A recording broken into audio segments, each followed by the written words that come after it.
Okay, the two income stocks that I will talk about today is number one, obviously there's going to be a REIT, no need to guess.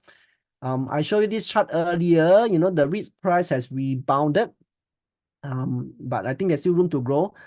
Last month it was like that, so hopefully some of you actually took action, and if you did, you should be quite happy today. Okay, when I choose REITs, my assumption is that we have already invested in these REITs. So these are the REITs that we covered in first half 2024. So again, if you want the videos on YouTube's or either that in the chat, you can go and trace. And last month, we actually looked at Paragon REIT. So obviously for the REITs that I have actually reviewed, have sort of like bought, okay, I won't be looking at them. So without considering all this, okay, this was my watch list that we set up in the previous meeting. So again, if you actually want to know how this is up, you can watch the video for the previous meeting. So my top choice will be this four because their net property income is up lah. Even though their DPU is down, so it's still better than the NPI is down. Okay, then this five is still interesting because based on price to book, it's actually quite cheap. So anyway, so down here, what I've done Paragon, the one that I actually chose Starhill here instead of Capital Ascenders. So generally speaking, I would prefer Akong REITs. But I actually chose Starhill Global is because of the valuation, because of valuation. CapitaLand based on my fair value is considered a little bit expensive, but Starhill still okay. So the REIT I've chosen this time round is actually Starhill Global REIT. So Starhill Global REITs, just to let you view the properties, the two main one is Taka and Wisma. Also, of course, they also have property in Australia, Malaysia, Japan, and China. Just to give you a sense of the spread, basically their main assets are still in Singapore, the Taka and Wisma. 70% in terms of asset value. Revenue is actually 62%. Okay. So I understand that like others include China, for example. So in fact, it's actually very small. So I know China not doing well in terms of the retail mall, but it's actually very small. Okay. The rest is also less significant. So basically, what I like is I like Taka, I like Wisma. If you go Taka and Wisma, I don't think you can see any empty shop lot. And Wisma, anyone can help me? Has Wisma finished the renovation? It was doing renovation some time back. Anyone visit Wisma Atria recently? Has they finished the renovation? Anybody can help me with that information?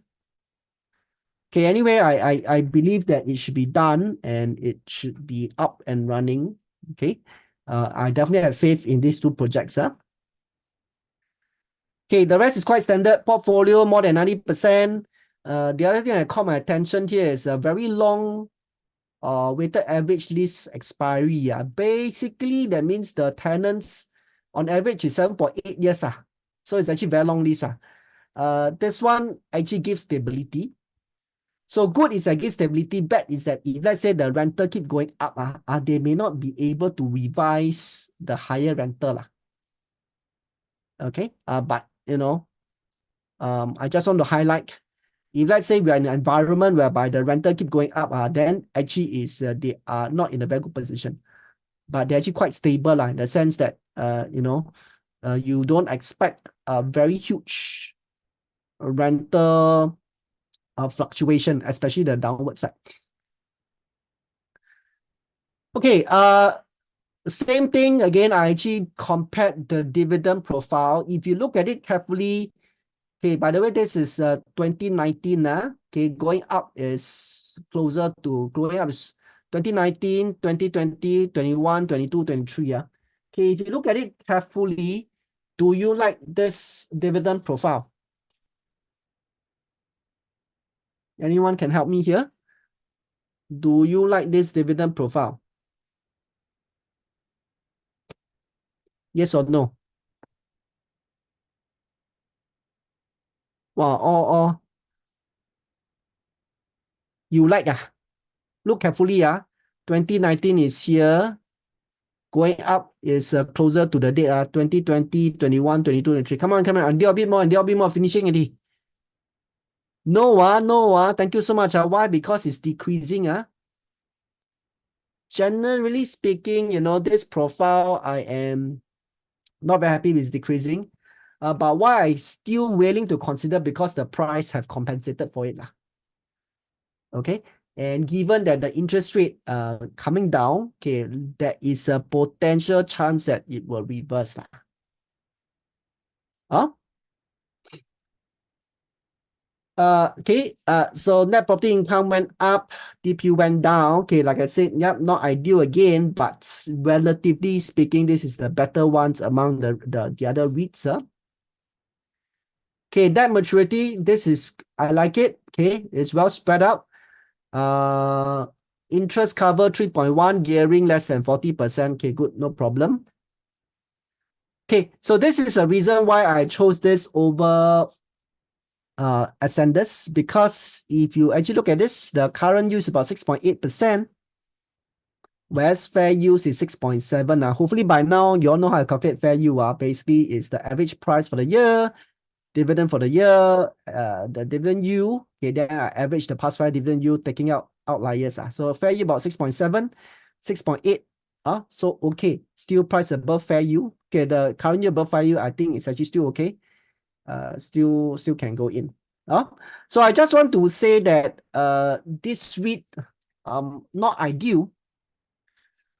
Okay, not really ideal for reason I mentioned just now. Basically, the dividend is actually going down, but I cannot find any other Akong REITs that I have not bought that is above the fair yield.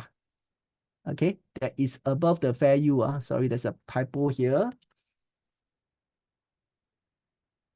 And to me, diversification is important.